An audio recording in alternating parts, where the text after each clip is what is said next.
نور الحبيب، السلام عليكم ورحمة الله وبركاته.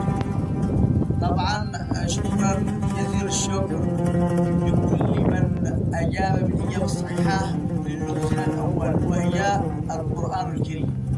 نبدأ الآن نمشي على بيت ونقول القرآن الكريم.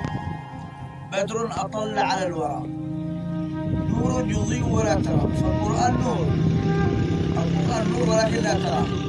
بدر أطل على الورى، نور يضيء ولا ترى، له أم ولم تلد، أم الكتاب، له أم ولم تلد، تحكي ولكن لا ترى، تراها فوق رأسه، أم الكتاب الفاتحة في أعلى الكتاب، في حله وإن سرى، وليس من أبنائها ولم يخلق رب الورى، ليس من أبنائها القرآن الكريم، وليس القرآن من خلق الله بل هو كلام الله، وليس من أبنائها ولم يخلق رب الورى، قاض معدل إن حكم إلى ظلم أو إن سرى فهو حاكم وعادل في النصوص الشرعية التي فيه والأحكام. الرأس يحكي حلوته، سورة البقرة، والليل ناس تحشر.